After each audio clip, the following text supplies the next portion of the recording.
رات کی اس مجلس کے بارے میں ساجد کا ارادہ تھا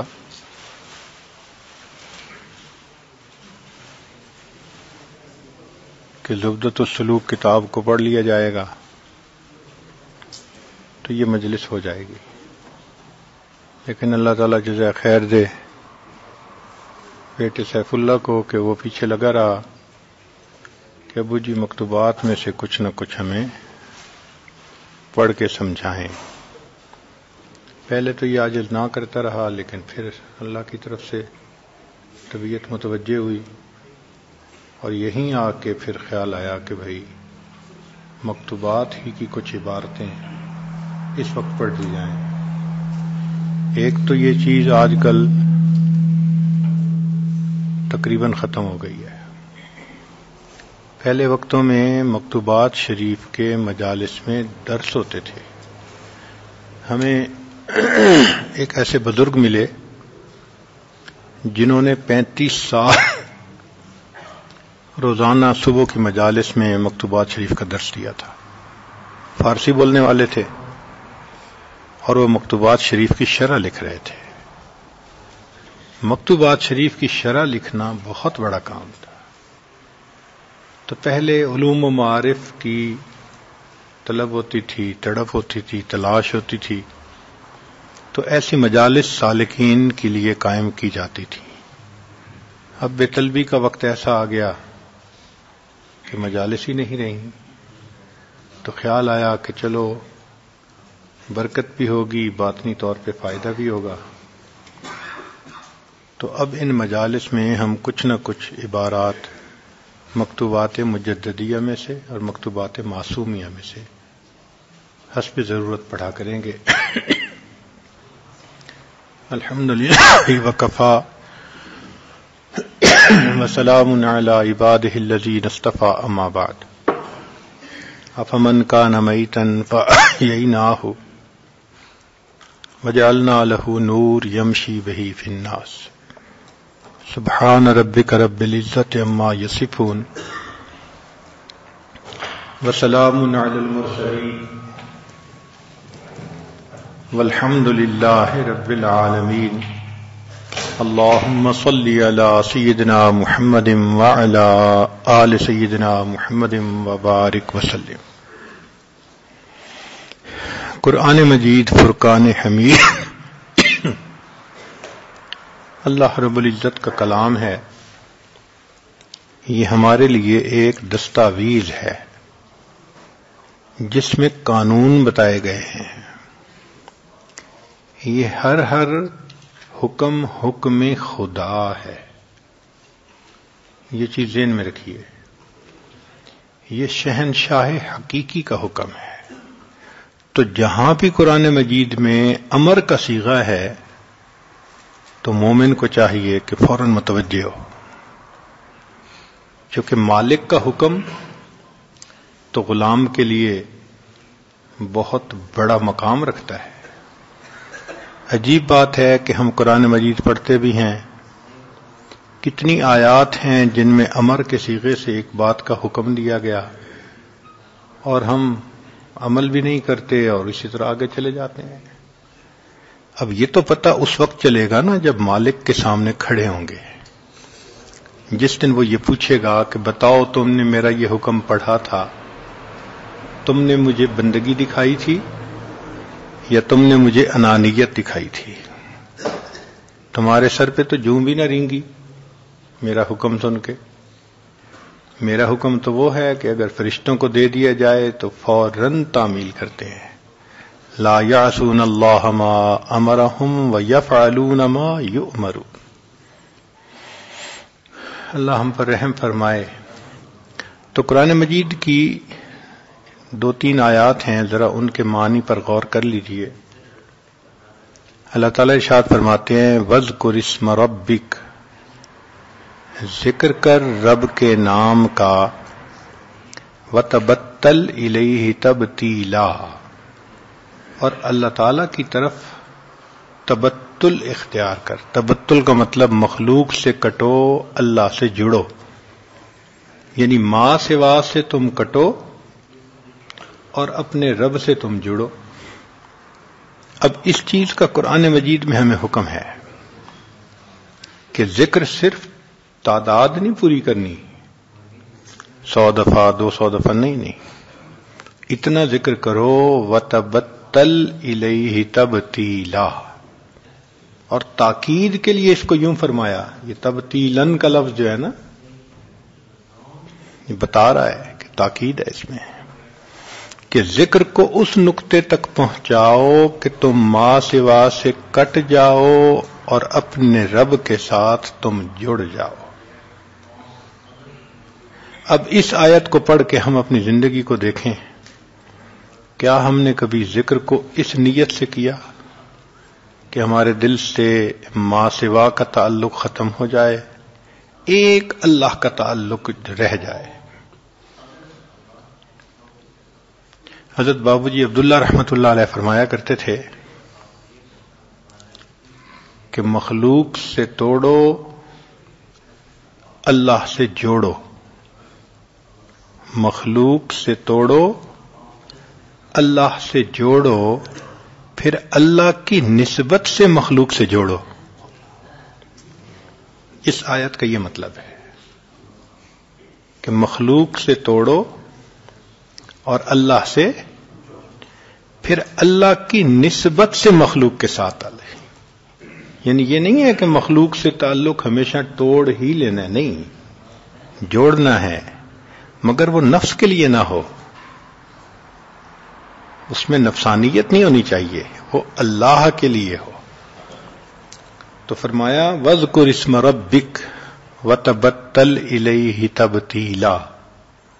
ذکر کر اپنے رب کے نام کا اور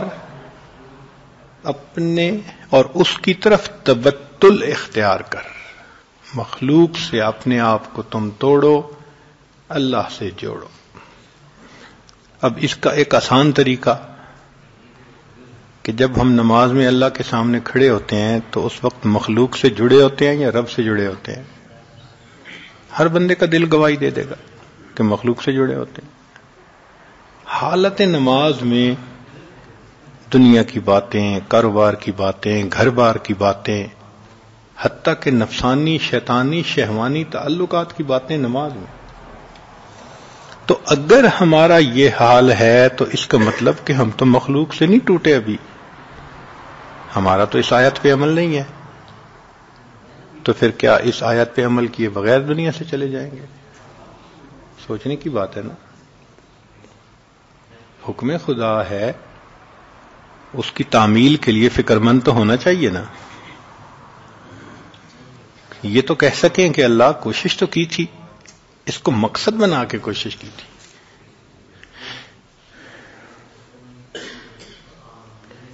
انقطاع حاصل ہونا کوئی آسان کام نہیں ہے، محنت کرنی پڑتی ہے. ہمارے دل میں کتنا تعلق ہے مخلوق کا، اس کے لیے ایک لٹمس ٹیسٹ ہے. قرآن کریم نے بتا دیا، اے نبی علیہ السلام کی بیویوں، جب غیر مرد سے بات کرنے کا موقع پیش آ جائے فلا تخضعن بالقول، تو لوچ نہ ہو، آواز میں نرمی نہ ہو، سپاٹ لہجے میں بات کرو. اگر نرم بات کرو گی تو کیا ہوگا؟ فَيَطْمَعَ الَّذِي فِي قَلْبِهِ مَرَضٌ، طمع کرے گا وہ جس کے دل میں مرض ہوگی. اس کا مطلب یہ کہ غیر محرم کی طرف طمع اسی کو ہوتی ہے جس کے دل میں مرض ہوتی ہے. یہ قرآن پاک کا ثبوت. فَيَطْمَعَ الَّذِي فِي قَلْبِهِ مَرَضٌ. تو اب ہم اگر نماز پڑھ کے باہر نکلتے ہیں اور نامحرم کی طرف للچائی ہوئی نظر ڈالتے ہیں تو یہ کیا دلیل ہے کہ قلب میں ہمارے مرض ہے؟ تو اس مرض کی دوا تو کرنی چاہیے. اس مرض کے ساتھ چلے گئے تو پھر آخرت میں تو برا حشر ہوگا.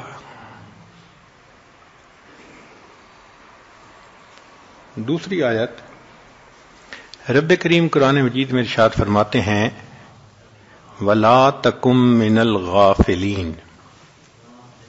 کہ غافلوں میں سے تم نہ ہو. اب ہم اپنی زندگی میں سوچیں کہ ہم غافل ہوتے ہیں یا نہیں ہوتے. آپ دیکھیں گے کہ دن کا اکثر وقت ہی غفلت میں گزر جاتا ہے. اللہ کی یاد کہاں دل میں ہوتی ہے؟ مخلوق ہی مخلوق، دنیا ہی دنیا. یاد کرنے کے لیے محنت کرنی پڑتی ہے.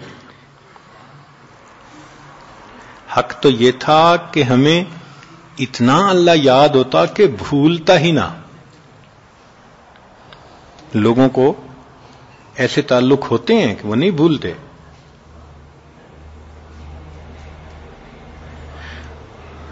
سارا دن خیال ہوتا ہے جس سے تعلق ہوتا ہے، صبح و شام اسی کا خیال. اگر وہ تعلق اللہ رب العزت کے ساتھ ہوتا تو اللہ کا خیال بھی صبح و شام ہوتا. لیکن آپ دل سے پوچھیں تو دل گواہی دے گا. یہ عجیب بات ہے کہ دل وہ گواہ ہے جو کبھی رشوت قبول نہیں کرتا، ہمیشہ سچی گواہی دیتا ہے.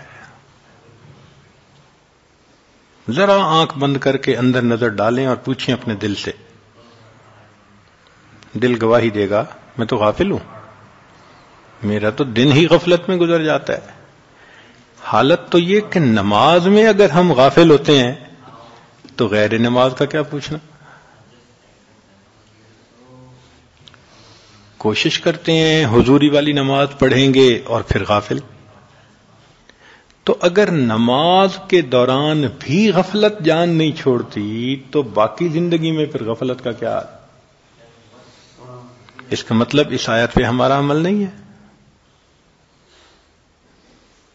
اتنی عمر گزر گئی پڑھتے پڑھتے پڑھتے، مگر آج تک اس آیت پہ ہمارے کان تو نہ کھڑے ہوئے، احساس تو نہ ہوا کہ یا اللہ حکم تو تیرا ہے نا کہ وَلَا تَكُن مِّنَ الْغَافِلِينَ، اور میرا اس پہ عمل نہیں ہے. ایک نقطہ یاد رکھیے گا، عدم غفلت ابدیت کا پہلا قدم ہے. عدم غفلت ابدیت کا پہلا قدم ہے. جس بندے کو عدم غفلت نصیب نہیں، ابدیت کا پہلا قدم ہی نہیں اس نے اٹھایا، باقی باتیں تو بعد کی.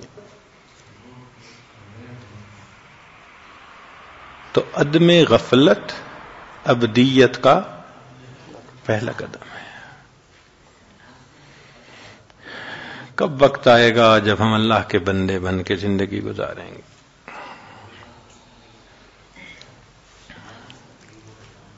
کوئی بھی کرایہ دار مکان دیتا ہے تو وہ ایکسپیکٹ کرتا ہے کہ میرے مکان کو صاف رکھو، اور اگر مکان میں کوڑا کباڑ ہو، کوڑا کرکٹ ہو تو کان پکڑ کے نکال دیتا ہے. ایسا ہی ہے نا. ہمارا دل اللہ کا گھر ہے.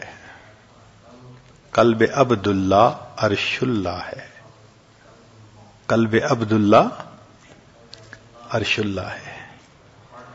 اب اس اللہ کے گھر کے اندر شیطان نجس خیال ڈالتا ہے. حدیث پاک میں ہے کہ شیطان انسان کے قلب کے گرد ڈیرا لگا کے بیٹھا ہوتا ہے، غافل پاتا ہے وساوس ڈالتا رہتا ہے. اب گھر خدا کا، ڈیرا اس میں شیطان کا. ہمارے لیے کتنی شرم کی بات ہے. وہ پروردگار ہم سے کیسے راضی ہوگا؟ تم اپنے گھر کی صفائی کے لیے تو روز گھنٹہ نکالتے ہو، تمہاری بیوی ویکیوم کرتی ہے اور جھاڑو دیا جاتا ہے اور صفائیاں کی جاتی ہیں، ونڈو کلینر تو فرنیچر کلینر تو ہر شے کے کلینر.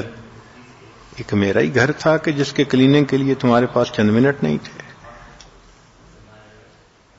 تو اس کا مطلب کہ ہمیں اس گھر کو صاف کرنا چاہیے. اب اگر کوئی کہے جی اللہ کا گھر ہے تو اللہ تعالیٰ خود ہی صاف کر دے، تو بھائی جو کرائے پہ رہتا ہے نا، گھر کی صفائی اس کی ذمہ داری ہوتی ہے. مالک مکان ہمیشہ اس کی ذمہ داری لگاتا ہے کہ تم میرے گھر میں رہ رہے ہو، اس کو صاف رکھو گے، نہیں رکھو گے تو نکال دوں گا. تو اللہ رب العزت نے بھی اپنے گھر کی صفائی ہمارے ذمہ لگائی کہ میرے گھر کو صاف رکھو. اب اس کو ہم صاف رکھ سکتے ہیں کثرت ذکر کے ذریعے سے، کیونکہ ہمارے مشائخ نے فرمایا کہ کثرت ذکر کے ذریعے قلب کے گرد ایک حالہ بن جاتا ہے، ایک دائرہ بن جاتا ہے، جیسے ایک پروٹیکشن آ جاتی ہے نا، ایسے ہے.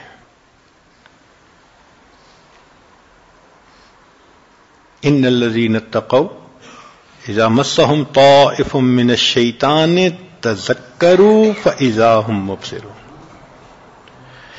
تو یہ حالہ شیطان کو قریب نہیں آنے دیتا. پھر اب یہ ہماری ذمہ داری ہے کہ اتنا ذکر کریں کہ شیطان کا ڈیرا ہی وہاں سے ختم ہو جائے، چھٹی کر جائے، قریب ہی نہ آ سکے.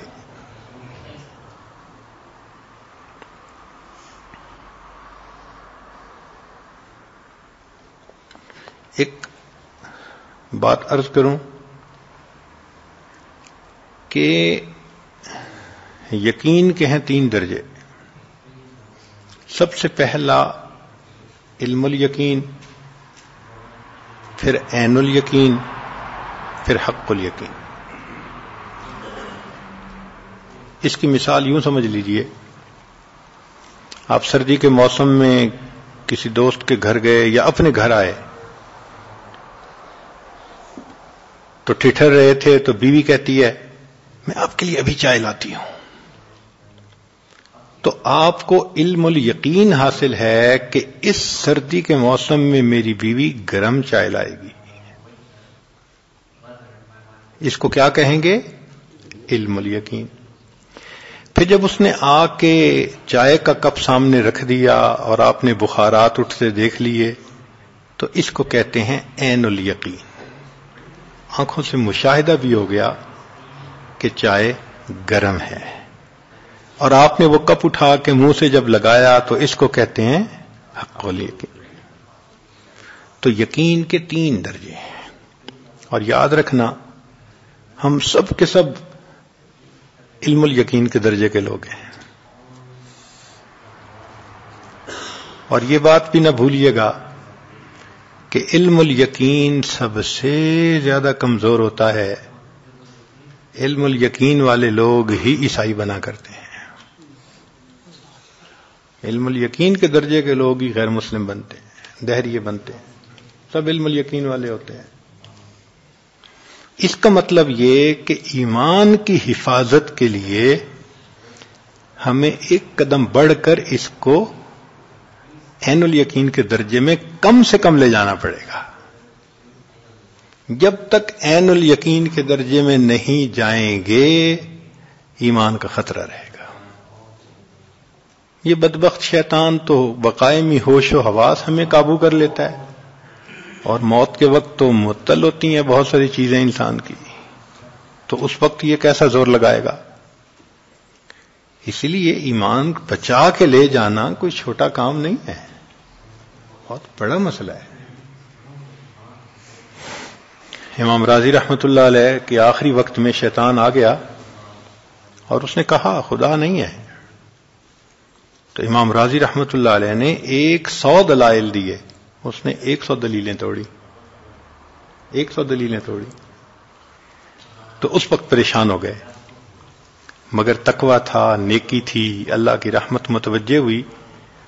تو اس وقت انہوں نے اپنے شیخ کا چہرہ سامنے دیکھا تو وہ کہہ رہے تھے کہ راضی اس بدبخت کو دلیلیں دے رہا ہے، اس کو کیوں نہیں کہتے میں بغیر دلیل کے اللہ کو مانتا ہوں.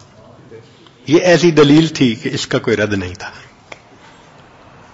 تو جب ایسے ایسے علماء کے سامنے سے بھی وہ حجتیں کرنے سے نہیں ٹلتا تو ہم کس کھیت کی گاجر مولی ہیں بھائی. کبھی ماں کی شکل میں، کبھی باپ کی شکل میں جو گزر گئے. حضرت شیخ الحدیث رحمۃ اللہ نے لکھا ہے کہ گزرے ہوئے لوگوں سے جن سے محبت ہوتی ہے ان کی شکل میں آتا ہے اور کہتا ہے دیکھ یہ ایسے ہی دھوکا تھا تو جس میں پڑا رہا، آگے کچھ بھی نہیں ہے. اور بندے کی انکلینیشن ادھر ہوتی ہے اور ادھر اس کی روح نکال لی جاتی ہے، ایمان ضائع. اس لیے تو فرمایا کتنے لوگ ہیں ساری زندگی مسلمانوں کی فہرست میں نام رہتا ہے، موت کے وقت مسلمانوں کی فہرست سے نام نکال دیا جاتا ہے. یہ سب عین الیقین والے لوگ ہوتے ہیں، علم الیقین والے لوگ ہوتے ہیں. تو معلوم ہوا کہ ہمیں اپنی زندگی میں یہ کام کرنا ہے کہ اپنے یقین کو مضبوط کرنا ہے کہ ہمیں عین الیقین. صحابہ لانم کا تو یقین جو تھا وہ حق الیقین تھا. انبیاء کا یقین حق الیقین ہوتا ہے، اور نبی علیہ الصلوۃ والسلام کی صحبت بابرکت صحبت کی وجہ سے صحابہ کا بھی یقین ایسے بن گیا تھا. اور اس کی دلیل سیدنا علی عنہ فرمایا کرتے تھے کہ مجھے جنت اور جہنم کے اوپر اتنا یقین ہے اگر میں آنکھوں سے دیکھ لوں تو میرے یقین میں اضافہ نہیں ہوگا. اس کو حق الیقین کہتے ہیں. تو ہمیں کم از کم علم الیقین کے درجے سے تو نکلنا ہے نا، آگے بڑھنا ہے، تاکہ اللہ رب العزت کی ذات پر پکا یقین نصیب ہو جائے. خیر ما وقر فی القلوب الیقین. دل میں جو چیز سب سے بہتر ڈالی گئی وہ کیا ہے؟ وہ یقین ہے. ایک پوائنٹ اور، انسان بہت ساری چیزیں دے کے جاتا ہے بڑے کے پاس، مگر بڑے کو جو چیز چاہیے ہوتی ہے وہ اسی کو دیکھتا ہے کہ یہ میرے کام کی ہے یا نہیں. ہم جب اللہ رب العزت کے حضور جائیں گے تو ان اللہ لا ينظر الى صورکم ولا الى اموالکم ولکن ينظر الى قلوبکم واعمالکم. وہ دلوں کو دیکھتے ہیں، اعمال کو دیکھتے ہیں. اس لیے قرآن مجید کی 2 آیات ہیں، ذرا غور سے سنیے گا. یوم لا ينفع مال ولا بنون الا من اتى اللہ بقلب سلیم. تو اللہ تعالیٰ کو قلب سلیم مطلوب ہے. یوم نقول لجہنم هل امتلأت وتقول هل من مزید وازلفت الجنة للمتقین غیر بعید هذا ما توعدون لكل اواب حفیظ من خشی الرحمن بالغیب وجاء بقلب منیب. تو قلب منیب، قلب سلیم، اس کو حاصل کر کے جانا یہ لازمی ہے. صاف صاف بتا دیا کہ جہنم سے وہی بچے گا جو قلب منیب لائے گا، انابت والا دل. اب ہمارا دل انابت والا نہیں بنا تو ہمیں بنانے کی ضرورت ہے. یہ کیسے بنے گا؟ اس کے لیے مستقل محنت کرنی پڑتی ہے، اور اس محنت کو ابھی ہم سیریسلی نہیں کر رہے. ہم میں سے بہت سارے دوست بیعت بھی ہوئے، معمولات بھی کرتے ہیں، مگر روٹین میں. ایک ہوتا ہے احساس آ جانا، بندے کے دل کے اندر ایک احساس کا بیدار ہو جانا، وہ نہیں ہے بے احساس. روٹین میں چل رہے ہیں، اس لیے کبھی معمول ہو جاتا ہے، کبھی چھوٹ جاتا ہے. اور معمول بھی کرتے ہیں تو بس پھر کتنے دیر جی مراقبہ کیا، جی میں نے 10 منٹ مراقبہ کیا. جو پرائمری کا بچہ 10 منٹ روزانہ پڑھے وہ پرائمری کے امتحان میں پاس نہیں ہوتا. کوئی بچہ مجھے دنیا کا دکھا دیں کہ جس نے روزانہ صرف 10 منٹ پڑھا اور وہ پرائمری میں پاس ہو جائے. تو 10 منٹ پڑھ کے پرائمری میں پاس نہیں ہوتے تو یہ تو ولایت کا امتحان ہے. 10 منٹ سے کام چلتا ہے بھائی. تو بنانا پڑے گا اپنے دل کو. جس دل کو بگاڑنے میں سالوں لگے، سنوارنے میں بھی تو وقت لگے گا نا. ایمان لانے کے بعد قلب منیب کا غم نصیب ہو جائے، یہ بہت بڑی دولت ہے. فکر لگ جائے، احساس ہو جائے. بندہ جب ریئلائز کر لیتا ہے نا پھر اس کا ریسپانس ڈیفرنٹ ہوتا ہے. ایک واقعہ سنا کے پھر میں اب اپنی بات کو شروع کرتا ہوں. یہ صرف تمہید تھی کہ آپ کو اندازہ ہو جائے کہ ان مجالس کا اصل مقصد کیا ہے. واقعہ یہ سن لیجئے کہ ایک نوجوان مکان بنا رہا تھا. ایک بوڑھا اس کے پاس آیا کہ میں بے سہارا ہوں، اکیلا ہوں، مجھے نوکری پہ رکھ لو، میں چوکیداری کر لوں گا، پڑا رہوں گا ادھر ہی، جو دوں گا کھا لوں گا، مجھے بھی ٹھکانہ مل جائے گا، آپ کا بھی کام ہو جائے گا. نوجوان نے رکھ لیا. اب اس کا کام تھا سیمنٹ دیکھنا، اینٹیں دیکھنا، فلاں چیز دیکھنا، ان کی نگرانی کرنا. کبھی کبھی اس میں کچھ کمی بیشی ہو جاتی. بوڑھا آدمی تھا. نوجوان کہتا کہ آپ نے کیوں نہیں خیال رکھا. کچھ عرصے کے بعد نوجوان نے ڈانٹنا شروع کر دیا. ایک دن کوئی چیز وہ بھول گیا جو اسے کرنی تھی، تو نوجوان گالیاں نکالنے لگا، اور گالیاں نکال کے اس نے اس کا اٹھایا وہ جو گٹھڑ تھا سامان کا، زور سے کہا دفع ہو جاؤ یہاں سے، کوئی اور بندہ رکھ لوں گا جو کام کرے گا. جب اس نے گالیاں نکال کے اس کا سامان پھینکا نا اور دھکا دیا، تو بڑے میاں کی آنکھ سے آنسو آ گئے. کہنے لگا بیٹا میں ایسا تھا تو نہیں، مقدر میرے اللہ نے ایسے لکھ دیے. جب بڑے میاں نے یہ بات کہی نا کہ میں ایسا تھا تو نہیں، مقدر میرے اللہ نے لکھ دیے، تو نوجوان نے پوچھا کیا ہوا. تو اس نے کہا کہ بھائی جب ملک تقسیم ہوا تھا تو میں انڈیا سے آیا تھا، تو وہاں تو ہم بہت امیر کبیر لوگ تھے. راستے میں سکھوں نے حملہ کیا تو بہت رشتہ داروں کو قتل کر دیا. ہم رشتہ دار جو بچے وہ بھی بچھڑ گئے. ایک میری بہن تھی، پتہ نہیں وہ کہاں، اور میں اکیلا اس طرح زندگی گزارتا رہا، بوڑھا ہو گیا ہوں. تو اس نے پوچھا کہ آپ کی بہن کا نام کیا تھا. تو جب بوڑھے نے بتایا تو اس نوجوان کو پتہ چلا کہ یہ میرا حقیقی ماموں ہے، اور میری ماں اسی بھائی کو یاد کر کے رویا کرتی تھی، اسی بھائی کی خاطر رویا کرتی تھی کہ پتہ نہیں میرا بھائی کہاں. اب جب اس کو یہ احساس ہوا تو اب بوڑھے کے پاؤں پکڑ رہا ہے، نہیں آپ تو میرے ماموں ہیں، یہ آپ کا گھر ہے، یہاں آپ رہیں. اب دیکھیں، احساس نہیں تھا تو گالیاں دے رہا تھا اور سامان پھینک رہا تھا. ذرا احساس ہوا تو اب دیکھا کیا بدلا، اب پاؤں پکڑ رہا ہے، یہ آپ ہی کا گھر ہے، یہ تو میری خوش قسمتی کہ آپ مجھے مل گئے. یہی فرق ہوتا ہے بندے کا کہ جب احساس نہیں ہوتا تو قرآن کی آیتیں پڑھ رہا ہے، اللہ کا حکم آ رہا ہے، چپ کر کے گزر رہا ہے، پرواہ نہیں کہ اس پہ عمل بھی کرنا ہے یا نہیں کرنا. سوچتا بھی نہیں کہ اللہ نے کہا ہے وَلَا تَكُن مِّنَ الْغَافِلِينَ، تو مجھے اس پر عمل کر کے مرنا ہے. تو ہم احساس کریں کہ ہماری ذمہ داریوں میں سے یہ بھی ایک ذمہ داری ہے کہ اپنے دل کو بنانا ہے ہم نے. اور اللہ نے یہ جو ہمیں وقت دیا ہے نا، یہ اللہ نے خصوصی ہم پہ رحمت فرمائی ہے کہ سب ادھر ادھر کے جھمیلوں سے جھگڑوں سے اللہ نے ہمیں محفوظ کیا. دیکھو اگر بچے بیمار ہوتے، بیوی بیمار ہوتی، خود بیمار ہوتے، کوئی اور مصیبت پڑ جاتی، ہم کہاں آ سکتے تھے. اللہ نے مہربانی کی نا، آخر سارا کچھ ٹھیک رہا اور پہنچ گئے.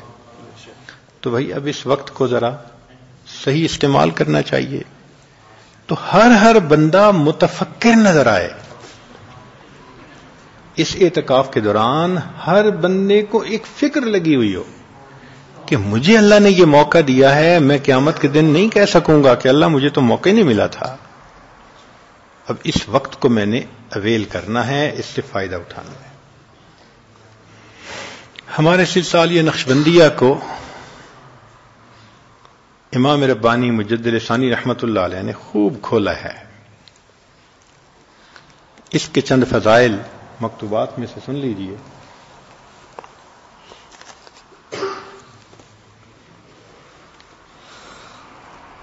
فرماتے ہیں حضرات خواجگان نقشبند، یہ مکتوب 113 ہے، مجدد ثانی رحمۃ اللہ علیہ کے مکتوبات جلد اول کا۔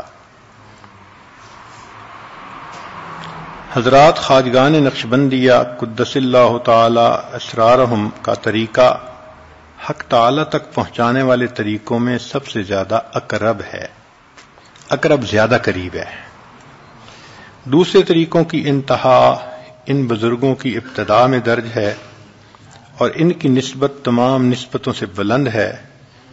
یہ سب کچھ اس لیے ہے کہ اس طریقہ میں سنت کی اتباع کو لازم رکھا گیا ہے، یعنی ہمارے اس سلسلے کی شرائط میں سے ہے کہ سنت کی اتباع کریں گے اور بدعت سے پرہیز کریں گے، اور سنت کی اتباع کی وجہ سے پھر اس کو یہ درجہ ملا۔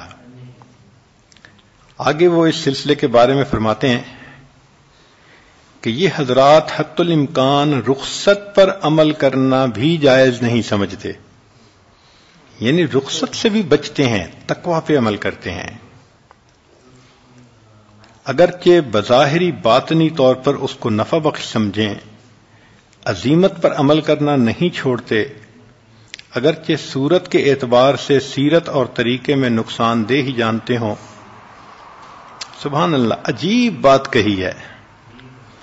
ان بزرگوں نے احوال و مواجید کو احکام شرعیہ کے تابع کر لیا ہے۔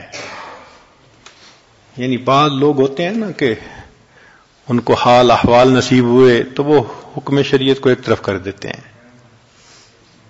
فرماتے ہیں نہیں، ہمارے اس سلسلے کی خوبیوں میں سے یہ ہے کہ ہم احوال اور مواجید کو احکام شریعت کے نیچے رکھتے ہیں، تحت رکھتے ہیں۔ ان بزرگوں نے احوال و مواجید کو احکام شرعیہ کے تابع کر لیا ہے اور ذوق و معارف کو علوم شرعیہ کا خادم سمجھتے ہیں کہ جتنے یہ معارف ہیں یہ شریعت کے خادم ہیں۔ آگے فرماتے ہیں احکام شرعیہ کے نفیس جواہرات کو بچوں کی طرح وجد و حال کے جوز و مویز کے عوض نہیں لیتے۔ بچوں کو دیکھا نا، اخروٹ منقع دے دو تو وہ سونے کی انگوٹھی دے دیں گے۔ جیسے شیخ سعدی رحمت اللہ علیہ اپنا واقعہ لکھتے ہیں کہ ٹھگ مل گیا تھا، اس نے میری سونے کی انگوٹھی دیکھی تو کہنے لگا اچھا اس کو چوسو، تو میں نے چوسا، کوئی ذائقہ نہیں۔ اس نے گڑ کی ڈلی دکھائی، کہتے اس کو چوسو، میں نے کہا بڑی میٹھی ہے، کہتے میٹھی لے لو پھیکی دے دو، تو کہتے ہیں میں دے کے آ گیا۔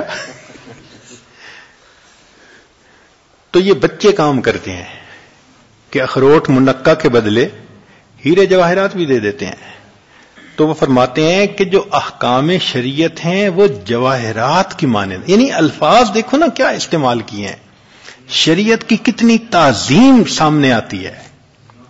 احکام شرعیہ کے نفیس جواہرات کو بچوں کی طرح وجد و حال کے جوز و مویز کے عوض نہیں لیتے اور صوفیاء کی بے اصل باتوں پر مغرور اور فریفتہ نہیں ہوتے، اور نص شرعیہ کے مقابلہ میں فس کو ترجیح نہیں دیتے۔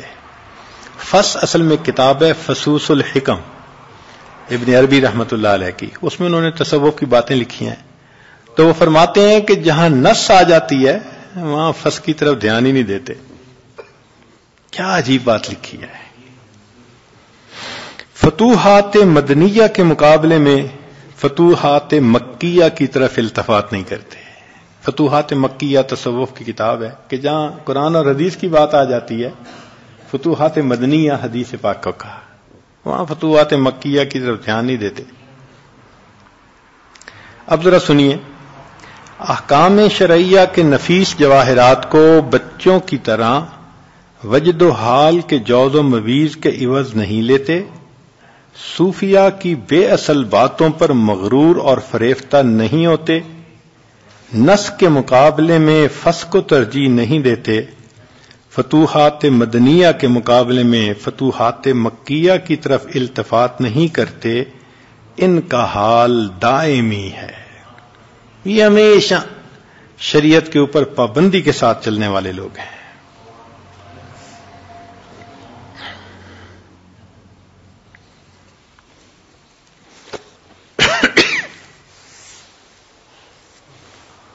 اور اس نسبت کو کیوں بلند کہا گیا؟ اس لیے کہ یہ نسبت اوپر چلتے چلتے چلتے سیدنا صدیق اکبر لانوں سے ہوتی ہوئی نبی علیہ السلام تک پہنچتی ہے، اور سیدنا صدیق اکبر لانوں صحابہ میں سے سب سے زیادہ بازی لے گئے تھے۔ چنانچہ یہ ہے مکتوبات معصومیہ دفتر سوم، اور اس کا مکتوب 121 ہے۔ اس میں انہوں نے سیدنا صدیق اکبر رضی اللہ تعالی عنہ کے بارے میں فرماتے ہیں کہ اس امت میں جو کہ خیر الامم ہے، فنا و نیستی کے میدان کے شہسوار صدیق اکبر لانو ہیں۔ اس امت میں جو کہ خیر الامم ہے، فنا اور نیستی کے شہسوار صدیق اکبر ہیں، جن کی شان میں نبی علیہ الصلوۃ والسلام نے ارشاد فرمایا، حدیث پاک ہے، من اراد ان ينظر الى میت یمشی علی وجہ الارض فلینظر الی ابن ابی قحافہ۔ جو زمین کے اوپر کسی مردے کو چلتا ہوا دیکھنا چاہے، اس کو چاہیے کہ وہ ابو بکر کو دیکھ لے۔ یعنی اتنی میں مار لی تھی، نفس کو مار لیا تھا، فنا ہو چکے تھے، اپنا آپ ہی مٹا دیا تھا۔ اب آج کے کسی آدمی کی فنا پہ تو گمان ہے نا کسی کو کہ جی مل گئی، ان کی فنائیت پہ تو محبوب نے مہر لگا دی۔ اس لیے فرماتے ہیں کہ اس امت میں جو کہ خیر الامم ہے، فنا اور نیستی کے میدان کے شہسوار صدیق اکبر لانو ہیں، جن کی شان میں نبی علیہ السلام نے فرمایا، جو شخص چاہے کہ مردہ کو زمین پر چلتا ہوا دیکھے، اس کو چاہیے کہ ابو قحافہ کے بیٹے ابو بکر صدیق کو دیکھ لے۔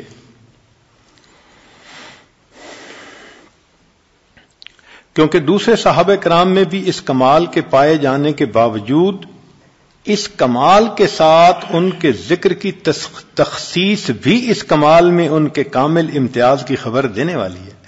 اگرچہ باقی صحابہ کو بھی یہ کیفیت حاصل ہوگی، مگر محبوب صلی اللہ علیہ وسلم نے نام لے کے چونکہ کہہ دیا تو ان کو ایک امتیازی شان تو نصیب ہو گئی۔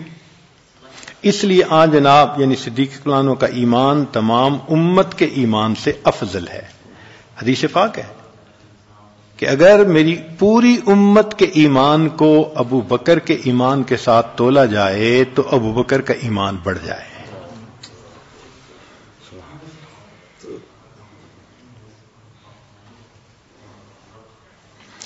آگے فرماتے ہیں کہ اس کی وجہ یہ ہے کہ انہوں نے نبی علیہ الصلوۃ والسلام کے ساتھ ایک ایسا اتحاد اور تعلق پیدا کیا جو کسی دوسرے شخص کو میسر نہیں تھا۔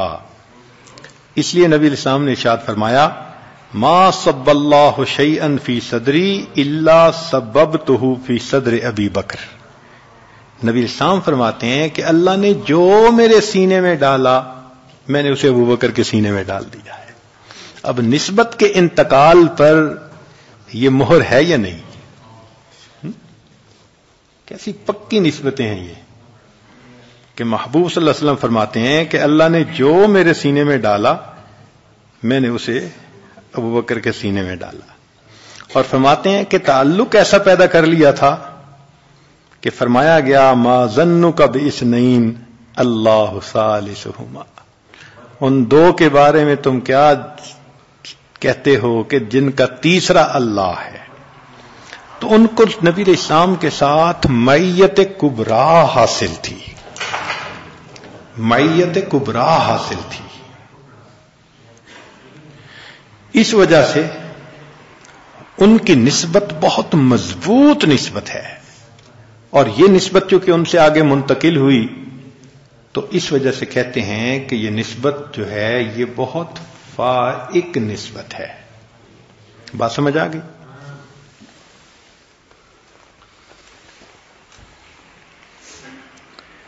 ہمارے سلسلہ یہ نقشبندیہ کے بزرگ تھے،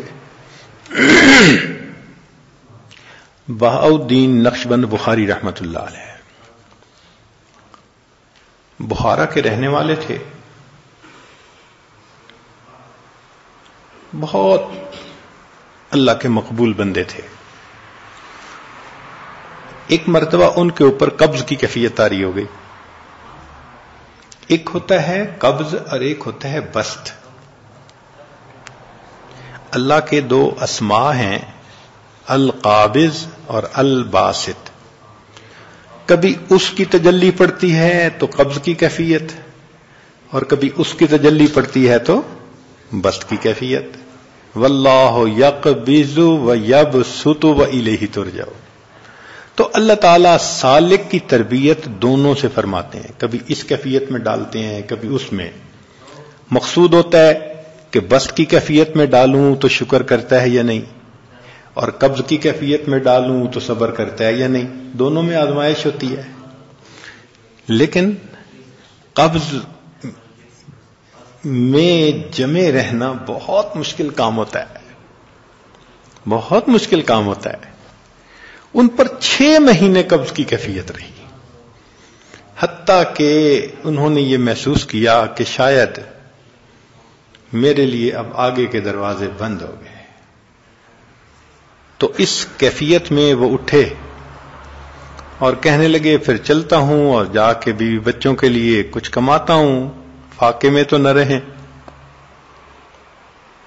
تو راستے میں ایک مسجد تھی، وہاں پر ایک شعر پڑھا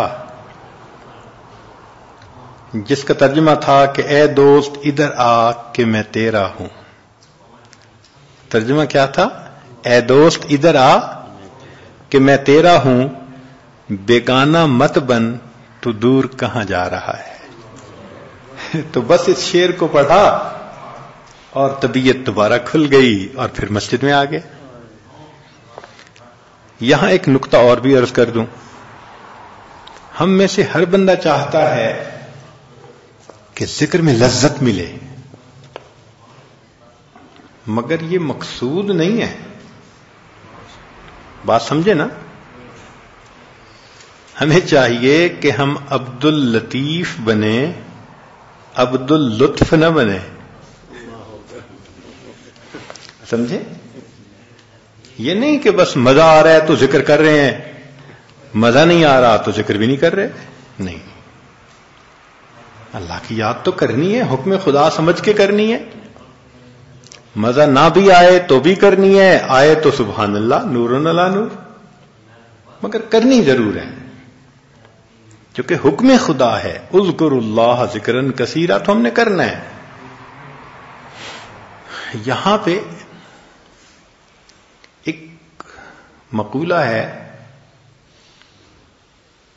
ابن عطا اسکندری رحمت اللہ علیہ کا، بہت عجیب بات کہی، بہت ہی عجیب بات کہی. تو میں اس کا ترجمہ آپ کے سامنے پیش کر دوں گا. فرماتے ہیں ذکر میں تجھے لذت ملے یہ تیرا مقصود ہے. ذکر میں تجھے لذت ملے یہ تیرا مقصود ہے، اور تو ذکر کرے یہ تیرا رب کا مقصود ہے. ذکر میں تجھے لذت ملے یہ تیرا مقصود ہے، اور تو ذکر کرے یہ تیرے رب کا مقصود ہے. تیرے مقصود کو تیرے رب کے مقصود کے ساتھ کیا نسبت ہو سکتی ہے؟ تو جو کہتے ہیں نا جی ہمیں مراقبے میں کیفیت نہیں، بھائی نہیں کیفیت تو بیٹھنے کی توفیق تو ہے نا، رب کا امر تو پورا ہو رہا ہے نا. تو بندگی تو یہی ہے کہ بس بیٹھے ہیں.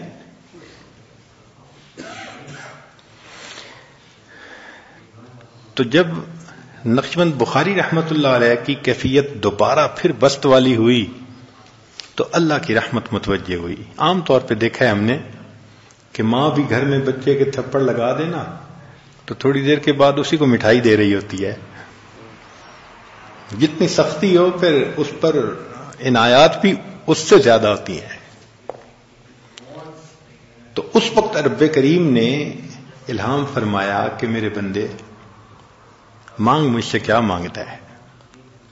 تو نقشبند بخاری رحمت اللہ نے دعا مانگی کہ اللہ ایسی نسبت عطا فرما دیجئے جو سب سے اقرب ہو. سب سے قریب آپ تک پہنچانے والی ہو، آسان ہو. تو ان کی اس دعا کی قبولیت کے طور پر اللہ نے نسبت نقشبندیہ کو ان پر ظاہر فرما دیا. یہ چلی تو پہلے سے آ رہی تھی صدیق فلانوں سے لے کے، لیکن نقشبند بخاری رحمت اللہ علیہ کے سامنے اس کے علوم و معارف کھل گئے ہیں. یہ ایسے ہی ہے، تبلیغ کا کام تو شروع سے چلا آ رہا ہے، لیکن اس دور میں اللہ نے چاہا تو حضرت مولانا الیاس رحمت اللہ علیہ پر اس کی تفصیلات کو اور کھول دیا اور ان کو ذریعہ بنا دیا. اسی طرح اللہ تعالیٰ نے جب عنایت کی نظر فرمائی تو جب بادشاہ رحمت کی نظر سے دیکھتے ہیں تو غلاموں کے مزے ہوتے ہیں، کتنوں کی گردنیں آزاد ہو جاتی ہیں. تو پوچھا کہ اللہ، عرض کیا کہ اللہ ایسی نسبت دیجئے کہ آپ تک پہنچنا بہت آسان ہو جائے. تو رب کریم نے یہ نسبت عطا فرما دی. چنانچہ نقشبند بخاری رحمت اللہ علیہ فرمایا کرتے تھے ما مرادیم، فارسی زبان تھی وہاں کی، تو فرماتے تھے ما مرادیم، کیا مطلب کہ میں مراد ہوں. اب اس کی تفصیل تو کسی اور مجلس میں کریں گے. ایک ہوتا ہے مرید اور ایک ہوتا ہے مراد، دونوں میں فرق ہے. ایک بندہ آپ سے ملنا چاہتا ہے بازار میں، اس نے کہا جی میں ملنا چاہتا ہوں، تو آپ گھر کا ایڈریس بتا دیتے ہیں، بھئی شام کو آ جانا ملنے کے لیے. اور ایک آپ کو بچپن کا کوئی کلاس فیلو دوست مل گیا اچانک کئی سالوں کے بعد، تو آپ گلے ملتے ہیں، ہاتھ پکڑ کے کہتے ہیں یار میرے ساتھ چلو گھر میں. اب اس کو تو گھر میں ہاتھ پکڑ کے لا رہے ہیں اور دوسرے بندے کو پتہ بتا رہے ہیں، اس لیے کہ یہ مراد تھا اور وہ مرید تھا. قرآن مجید سے اس کی مثال سمجھنی ہو تو اللہ رب العزت اپنے محبوب صلی اللہ علیہ وسلم کو جب لے گئے معراج پر تو کیا فرمایا؟ سبحان الذی اسری بعبدہ لیلا مسجد من الحرام الی المسجد الاقصی. تو اللہ لے گئے اپنے محبوب کو، یہ مراد کے ساتھ معاملہ تھا.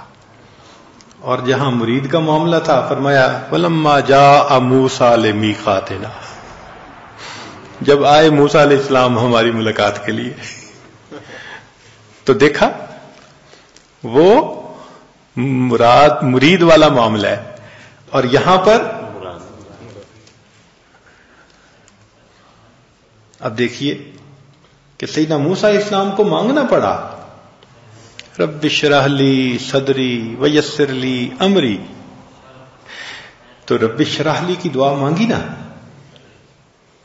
تو نبی علیہ السلام کو دعا مانگنی پڑی. اللہ فرماتے ہیں الم نشرح لک. تو مرید اور مراد کا معاملہ الگ الگ ہوتا ہے. اس لیے حضرت خواجہ بہاء الدین نقشبند بخاری رحمت اللہ علیہ فرماتے تھے ما مرادیم، میں مراد ہوں. اللہ کی رحمت کی نظر مجھ پر آئی اور اللہ نے کہا مانگو، میں نے مانگا، مل گیا مجھے. اور فرماتے تھے ما فضلیہ نیم، میں فضلی ہوں، میرے اوپر اللہ کا فضل ہو گیا ہے. چنانچہ نقشبند بخاری رحمت اللہ علیہ نے ایک خوشخبری دی. خوشخبری بہت بزرگوں نے دی ہیں اپنے اپنے دور میں، اور یہ جائز ہوتی ہیں. اس کا ثبوت قرآن پاک سے، خوشخبری کا ثبوت کہاں سے؟ قرآن عظیم الشان میں سے. مزہ تو یہی ہے نا، اللہ تعالیٰ اپنے محبوب صلی اللہ علیہ وسلم کے ذریعے سے خوشخبری دلوا رہے ہیں. کیا؟ قل ان کنتم تحبون اللہ فاتبعونی. یہ خوشخبری ہے نا، محبوب کہہ دیجیے ان کو اگر تم میری اتباع کرو گے تو پھر کیا نصیب ہوگا؟ اللہ تمہیں اپنا محبوب بنائے گا. تو یہ خوشخبری ہے. اسی طرح کی خوشخبری نقشبند بخاری رحمت اللہ علیہ نے دی فرمایا کرتے تھے کہ اللہ نے مجھے ایسی نسبت دی ہے کہ در طریق ما محرومی نیست. یہ انہوں نے فرمایا ہے کہ در طریق ما محرومی نیست. اس طریق کے اندر محرومی نہیں ہے. جو بندہ بھی آ گیا اخلاص کے ساتھ منزل پہ پہنچ کے رہے گا. یہ نہیں ہو سکتا کہ ٹھوکریں کھاتا پھرے اور ہاتھ بھی کچھ نہ آئے. در طریق ما محرومی نیست. اور اس کو حضرت خواجہ محمد معصوم رحمت اللہ علیہ نے تھوڑا اور کھولا. چنانچہ وہ فرماتے تھے کہ ہمارے اس طریق میں سالک کی اپنی سستی کے سوا اور کوئی دوسری چیز رکاوٹ نہیں ہے. بھئی ایک بندہ خود ہی عمل نہ کرے اور عاد و وظائف نہ کرے تو پھر تو کسی کا کیا قصور. تو اپنی سستی کے سوا اور کوئی چیز رکاوٹ نہیں ہے. جو سستی چھوڑ کے معمولات کرتا رہے گا اس کو نسبت کا نور پہنچ کے رہے گا. حضرت شاہ ولی اللہ محدث دہلوی رحمۃ اللہ علیہ اپنی ایک کتاب میں لکھتے ہیں کہ میں نے کشف میں نسبت نقشبندیہ کے نور کو دیکھا تو مجھے بحر محیط ایک سمندر کی طرح نور نظر آیا. شاہ عبد العزیز رحمت اللہ علیہ چونکہ ان کے والد نقشبندی تھے تو وہ فرماتے تھے کہ این نسبت نقشبندیہ بے نمک است. بے نمک جب چیز ہوتی ہے نا تو بے حلاوت بے ذائقہ ہو جاتی ہے. تو حضرت خواجہ بہاؤالدین نقشبند بخاری رحمت اللہ علیہ نے کہا ہے کہ جب انسان واصل ہوتا ہے نا اللہ سے تو ایک ایسا مقام آتا ہے کہ سب حلاوتیں لذتیں پیچھے رہ جاتی ہیں. وہ بے رنگ کی ایک کیفیت ہوتی ہے, اس کو کوئی رنگ بھی نہیں دے سکتے. تو اس کیفیت کو انہوں نے بے نمک کہا ہے.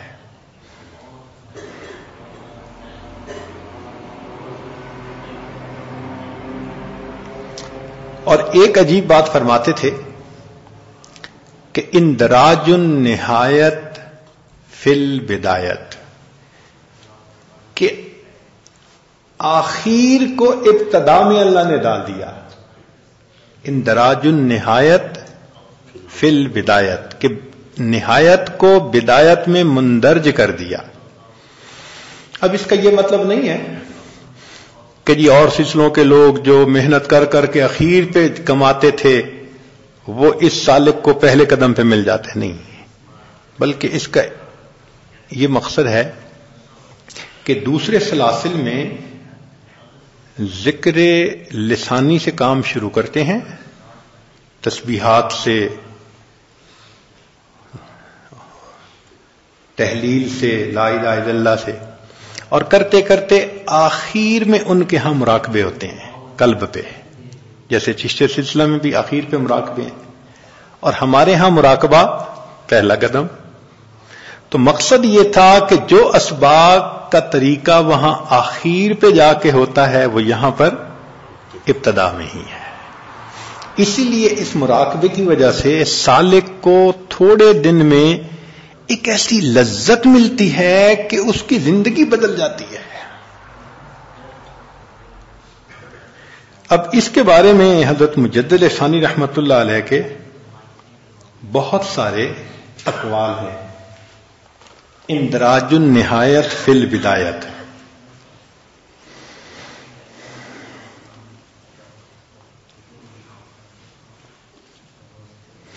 دوسرے سلاسل کے بعد مشائخ ان بزرگوں کے قول اندراج النہایت فی البدایت سے شبوں میں پڑ گئے اور اس بات کی حقیقت میں تردد رکھتے ہیں اور اس کو جائز نہیں سمجھتے کہ اس طریقے کا مبتدی دوسرے طریقے کے منتہی کے برابر کیسے ہو.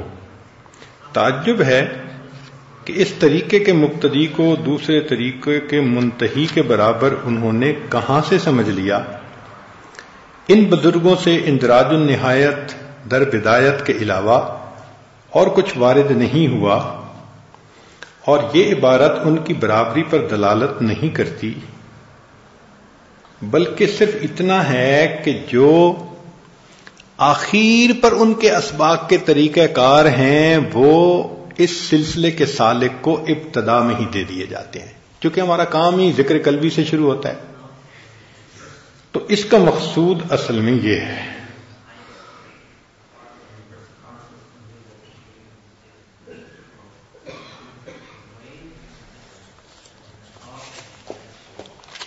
آگے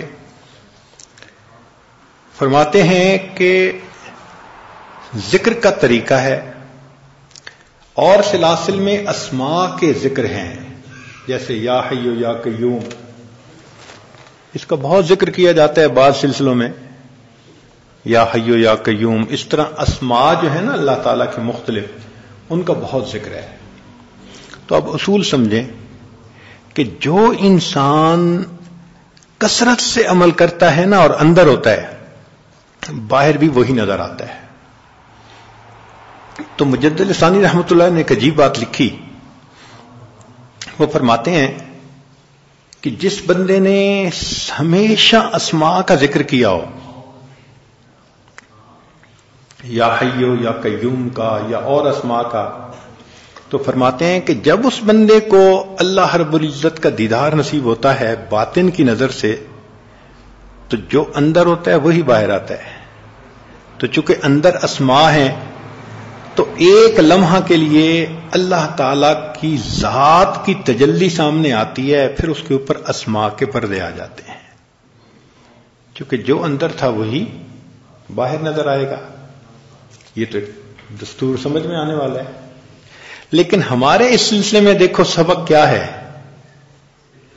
صرف اللہ کے نام کا، ذات کا ہے. تو فرماتے ہیں کہ چونکہ ہمارے سلسلے کا سالک فقط اس میں ذات کا ذکر کر رہا ہوتا ہے، لہذا جب یہ مقام فنا پہ پہنچتا ہے تو ذات کی تجلی ہمیشہ سامنے جلوہ گر ہوتی ہے، اسماء کے پردے نہیں آتے.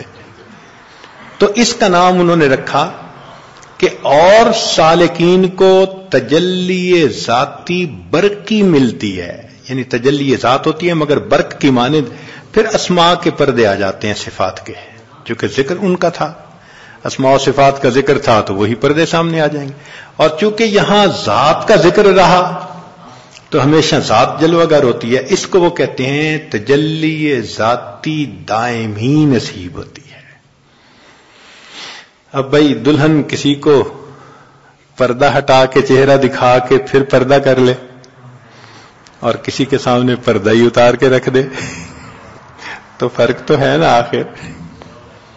تو یہ بھی اس سلسلے کی ایک خصوصیت ہے کہ ذکر اس میں ذات کرنے کی برکت کی وجہ سے جب تجلی نصیب ہوتی ہے، وصل نصیب ہوتا ہے، تو سالک کو تجلی ذاتی دائمی نصیب ہوتی ہے.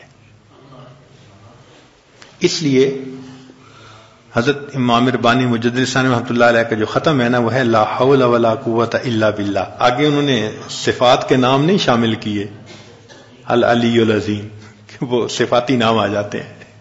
اتنا اس میں ذات کے اوپر وہ جمے رہتے تھے.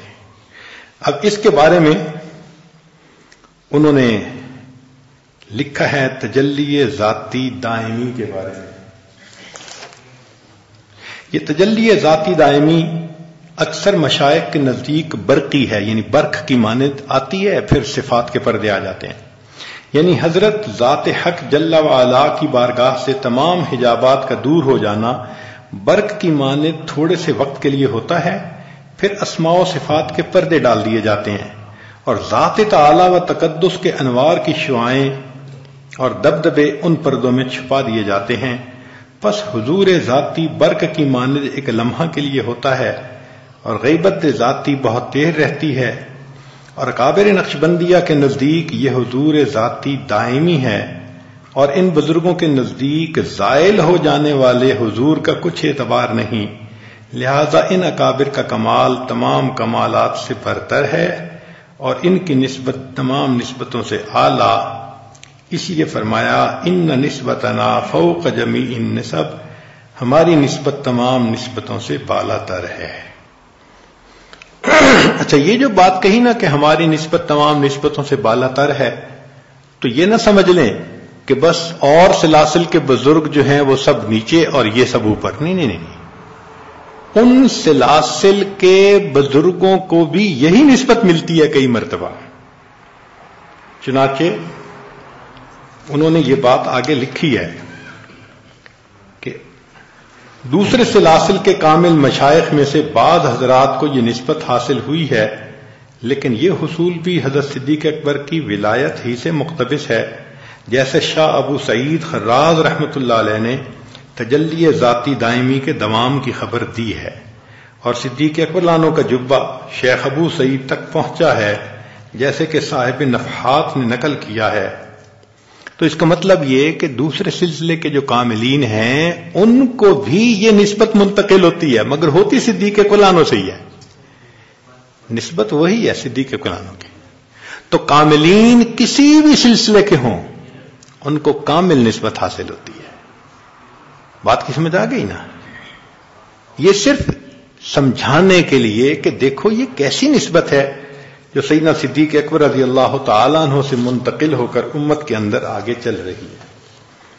چنانچہ ان نسبتنا فوق جمیع النسب، اس کے اوپر بھی انہوں نے بہت لکھا ہے. اب آپ قابو تو آ ہی گئے ہیں، لہٰذا جو ہم نے پڑھنا ہے وہ تو پڑھ کے رہیں گے.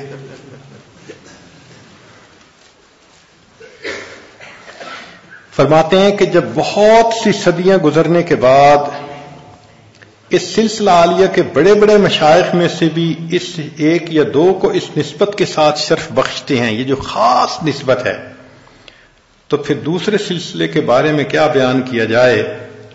یہ نسبت عبد الخالق غیدوانی رحمۃ اللہ علیہ کی نسبت ہے، اور اس نسبت کو پورا اور کامل کرنے والے حضرت خواجہ بہاؤالدین نقشبند ہیں، اور آپ کے خلفاء میں سے حضرت خواجہ علاء الدین رحمۃ اللہ علیہ اس سے مشرف ہوئے ہیں.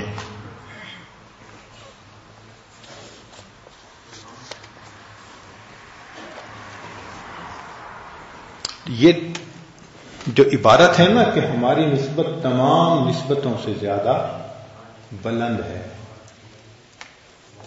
دوسری جگہ مکتوب 290 اور دفتر اول عجیب بات لکھتے ہیں. یہ حضرت مجد لسانی رحمۃ اللہ علیہ کی بات ہے، اس کو ذرا توجہ سے سنیے گا. جاننا چاہیے کہ وہ طریقہ جو اقرب بہت قریب والا، شارٹ، اسبق جلدی پہنچانے والا، اوفق کتاب و سنت کے زیادہ مطابق، اوثق ثقہ سے ہے، زیادہ معتبر، اسلم تسلیم شدہ، احکم سب سے زیادہ غالب، اصدق سب سے زیادہ سچا، عدل زیادہ رہنمائی کرنے والا، اعلی سب سے بلند، اجل سب سے زیادہ بزرگی والا، ارفع سب سے زیادہ بلندی والا، اکمل سب سے زیادہ کمال والا ہے، وہ طریقہ عالیہ نقشبندیہ ہے. یہ امام ربانی مجد لسانی رحمۃ اللہ علیہ کے الفاظ ہیں. اللہ اکبر کبیرہ. ان الفاظ کو پڑھ کر انسان حیران ہو جاتا ہے. یا اللہ، واقعی اس نسبت کی سب سے بڑی خوبی یہ ہے، اور اس کی آگے دے رہے ہیں کہ اس سلسلے کے بزرگوں کی یہ علو شان روشن سنت کی مطابقت کو لازم جاننے اور ناپسندیدہ چیز یعنی بدعتوں سے پرہیز کرنے کی وجہ سے ہے. یہی نسبت ہے جو اصحاب کرام کی نسبت تھی جو آگے چلتی رہی.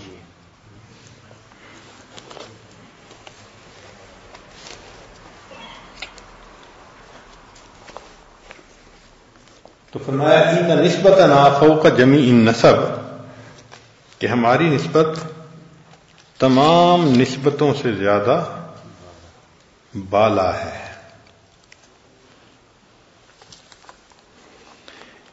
ان حضرات کی مراد حضور و آگاہی ہے، اور وہ حضور جو ان حضرات کے نزدیک معتبر ہے وہ حضور بے غیبت ہے، جس کو ان حضرات نے یاداشت سے تعبیر کیا ہے۔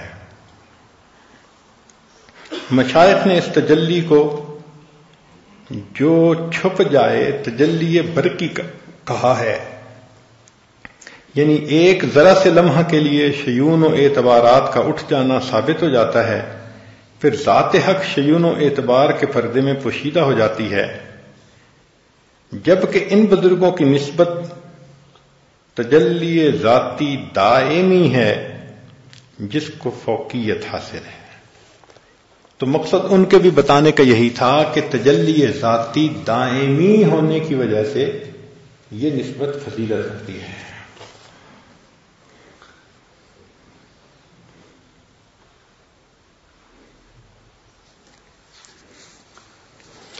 اب اس مکتوب میں ذرا بات کو اور کھولتے ہیں۔ تصوف میں بعض لوگ سماع اور اس قسم کی چیزوں کے بھی درمیان میں قائل تھے، اس بارے میں لکھتے ہیں، ذرا بات کو سنیے گا کیسی بات کہی ہے۔ واقعی اس کلام سے لگتا ہے کہ اللہ نے ان سے تجدیدی کام لیا۔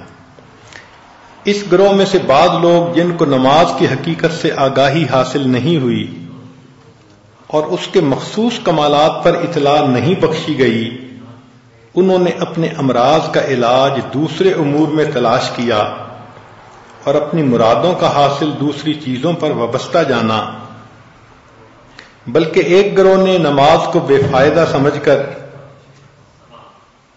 اس کے علاوہ اور چیزوں پر اس کی بنیاد رکھی اور روزہ کو نماز سے افضل جانا۔ بعض ایسے بھی صوفیاء گزرے ہیں جو بھٹک گئے رستے سے اور وہ کہتے تھے کہ روزہ نماز سے افضل ہے، حتیٰ کہ صاحب فتوحات مکیہ نے لکھا ہے کہ روزہ میں جو کھانے پینے کا ترک ہے وہ صفت سمدیت سے متحقق ہے، اور نماز میں غیر و غیریت کی طرف آنا اور عابد و معبود کا جاننا ہے، تو صاحب فتوحات مکیہ کے نزدیک روزہ گویا افضل ہے۔ اس قسم کی باتیں اہل سکر کے احوال میں سے ہیں، بلکہ اس طائفہ کی ایک کثیر جماعت نے اپنے اضطراب و بے قراری کی تسکین کو سماع و نغمہ اور وجد و تواجد میں تلاش کیا اور اپنے مطلوب کو نغمہ کے پردوں میں مطالعہ کیا اور رقص و رقاصی کو اپنا مسلک بنا لیا، حالانکہ انہوں نے سنا ہوگا کہ ما جعل اللہ فی الحرام شفاء، اللہ تعالیٰ نے حرام کے اندر شفا نہیں رکھی۔ آگے ایک فقرہ لکھتے ہیں، اگر نماز کے کمالات کی کچھ بھی حقیقت ان پر منکشف ہو جاتی تو ہرگز سماع اور نغمہ کا دم نہ بھرتے اور وجد و تواجد کو یاد نہ کرتے۔ کیا عجیب بات لکھی ہے کہ جو لوگ اس قسم کی چیزوں کے پیچھے پڑے ہیں ان کے بارے میں فرماتے ہیں کہ اگر نماز کے کمالات کی کچھ بھی حقیقت ان پر منکشف ہو جاتی تو کبھی بھی سماع اور نغمہ کے پیچھے نہ پڑتے اور اس کا دم نہ پھڑتے۔ اے بھائی، جس قدر فرق نماز و نغمہ میں ہے اسی قدر فرق نماز کے کمالات اور نغمہ سے پیدا ہونے والے کمالات میں ہے، بس عاقل کو اشارہ کافی ہے۔ سبحان اللہ۔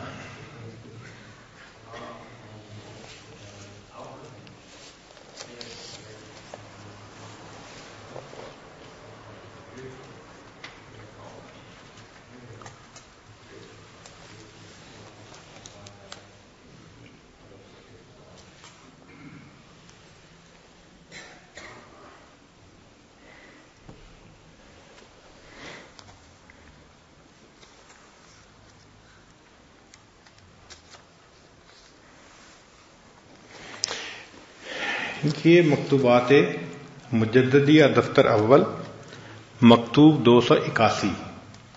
اس فقیر کے نزدیک اس طریق میں ایک قدم رکھنا دوسرے سلسلوں کے 7 قدموں سے زیادہ بہتر ہے۔ ایک ایسی راہ ہے جس میں تبعیت کے طور پر کمالات نبوت کی طرف راستہ کھل جاتا ہے، جو اس طریقہ عالیہ کے ساتھ مخصوص ہے۔ وہ کہتے ہیں کہ نبی علیہ الصلوۃ والسلام کے پاس 2 طرح کے کمالات تھے، ایک کو کمالات ولایت کہتے ہیں اور دوسرے کو کمالات نبوت کہتے ہیں، یعنی ہر نبی علیہ السلام نبی بھی ہوتے ہیں، ولی بھی ہوتے ہیں، ان کے پاس دونوں کمالات ہوتے ہیں۔ وہ کہتے ہیں کہ کمالات ولایت اس امت میں نبی علیہ السلام سے سب سے زیادہ حضرت علی لان نے حاصل کیے، اس لیے ان سے آگے 3 سلسلے چلے ہیں، اور نبی علیہ السلام نے فرمایا انا مدینۃ العلم و علی بابوہا۔ اور کہتے ہیں کہ نبی علیہ الصلوۃ والسلام سے نسبت اتحادی کی وجہ سے کمالات نبوت سب سے زیادہ صدیق اکبر نے حاصل کی ہے، اور ان کمالات نبوت کی وجہ سے یہ نسبت فائق ہو جاتی ہے دوسری نسبت سے۔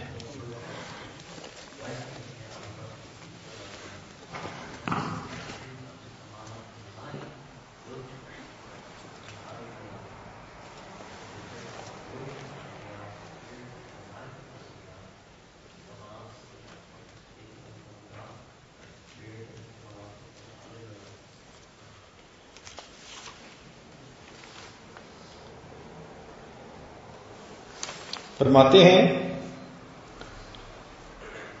کہ اس کی بنیاد یعنی سلسلہ نقشبندیہ کی بنیاد اندراج النہایت فی البدایت ہے۔ اس بنیاد پر بہت سی عمارتیں اور قسم قسم کے محل بنائے گئے ہیں۔ اگر یہ بنیاد نہ ہوتی تو معاملہ یہاں تک نہ پہنچتا، یعنی بخارا اور سمرقند سے اس بیج کو لا کر زمین ہند میں بویا گیا، جس کا خمیر مدینہ طیبہ اور مکہ معظمہ کی خاک سے تیار کیا گیا، اور فضل کے پانی سے سال ہا سال اس کو سیراب کیا گیا، اور احسان کی تربیت سے اس کی پرورش کی گئی۔ جب وہ کھیتی کمال کو پہنچ گئی تو ان علوم و معارف کا ثمرہ اس سے حاصل ہوا۔ یہ نسبت نقشبندیہ کے بارے میں کہتے ہیں۔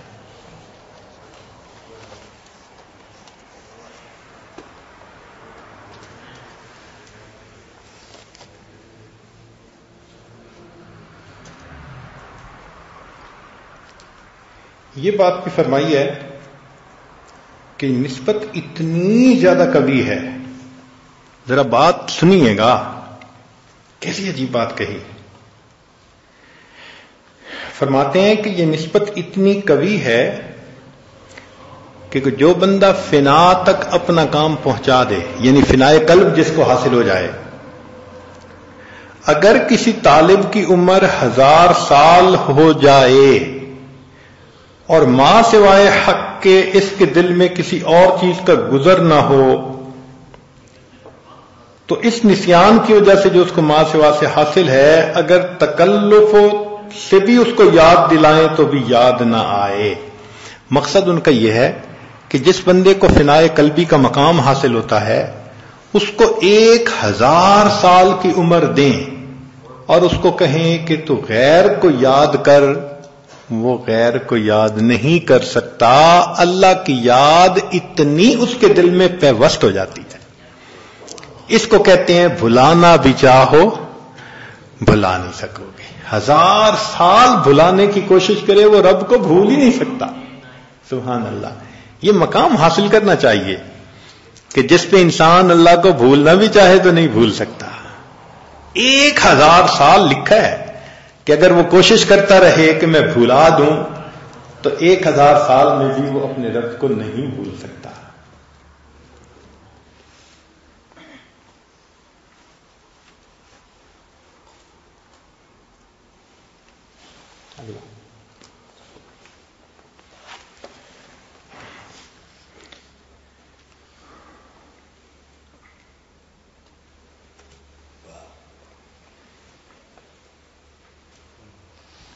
بس اب اس کو سمیٹتے ہیں۔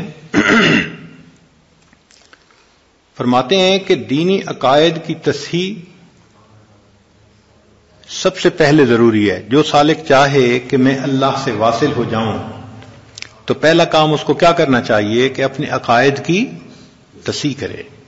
عقائد کون سے ہونے چاہیے؟ علماء اہل سنت والجماعت، علماء اہل سنت والجماعت، اس کے مطابق اپنے عقیدے کو کرے۔ اور ہمارے اکابر علماء اہل دیوبند الحمدللہ انہوں نے عقیدے کو بہت واضح کر کے کھول کھول کے بیان کیا۔ تو سالک کو چاہیے کہ پہلے اپنے عقیدے کو ٹھیک کرے، اور پھر اس کے بعد یہ جو سلسلے کے اذکار ہیں ان کو کرنا شروع کرے تو پھر اس کے اوپر معرفت کا راستہ جلدی کھل جاتا ہے. فرماتے ہیں جو بندہ اپنے مالک کی معرفت نہیں رکھتا اور اس کو نہیں پہچانتا، تعجب ہے کہ وہ کس قسم کی زندگی بسر کرتا ہے اور کس چیز کے ساتھ مانوس اور محبت کرنے والا ہے. عالم مجاز میں جو نوکر اپنے مالک کے ساتھ معرفت اور راہ سخن نہیں رکھتا وہ کسی شمار میں نہیں ہوتا، اعتبار سے گرا ہوا ہوتا ہے. تو اگر ہم اپنے اللہ کے ساتھ وہ تعلق نہیں جوڑیں گے تو ہم بھی تو اسی نوکر کی طرح ہو جائیں گے نا. تو اس لیے ہمیں چاہیے کہ ہم کوشش کر کے اس نسبت کو حاصل کریں تاکہ اللہ رب العزت ہمارے اندر سے غفلت کو ختم کر دے اور اللہ تعالی ہمیں نبی علیہ الصلوۃ والسلام کی سنت کا کامل اتباع عطا فرما دے.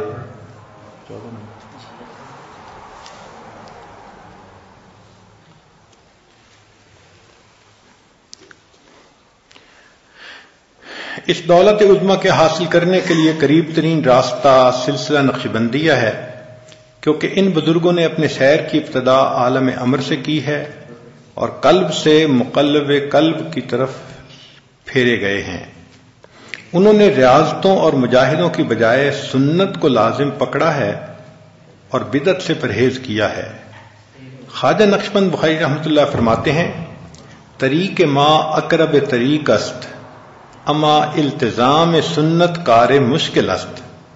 یعنی ہمارا طریق سب طریقوں سے قریب ترین ہے لیکن سنت کا ہر حال میں پابندی کرنا یہ مشکل کام ہے. یعنی اس نسبت کی جو فوقیت ہے وہ ہے اسی لیے کہ ہمارے ہاں سالک کو یہ نہیں کہتے کہ تم نہ کھاؤ نہ پیو نہ سو، یہ مجاہد نہیں، ایک ہی مجاہدہ کیا فرماتے ہیں کہ تم ہر کام کو سنت کے مطابق کرو بس. چونکہ اس میں سنت کی بہت پابندی کرواتے ہیں اس لیے پھر اس نسبت کو اللہ کی طرف سے ایک فضیلت حاصل ہے. اللہ تعالی ہمیں مشائخ نقشبند کی نسبت کا یہ نور عطا فرمائے تاکہ ہم اس دنیا میں رہتے ہوئے کچھ ایسے بھی دن گزاریں کہ جس میں ماں سوا کا خیال ذہن میں نہ رہے، ایک اللہ کی یاد ہو اور اسی میں انسان ڈوب کے زندگی گزار رہا ہو. جہاں زندگی کی اور تمنائیں بندہ بناتا ہے وہاں ایک تمنا تو یہ بھی بنا لینی چاہیے، تیری دعا سے قضا تو بدل نہیں سکتی مگر ہے اس سے یہ ممکن کہ تو بدل جائے. تیری دعا ہے کہ ہو تیری آرزو پوری، میری دعا ہے تیری آرزو بدل جائے. اللہ کرے کہ ہماری آرزو یہ بدل جائے اور ہم اللہ کے وصل کو اپنی آرزو بنا لیں. جزاکم اللہ وآخر دعوانا ان الحمدللہ رب العالمین. سبحانک اللہم وبحمدک اشہد ان لا الہ الا انت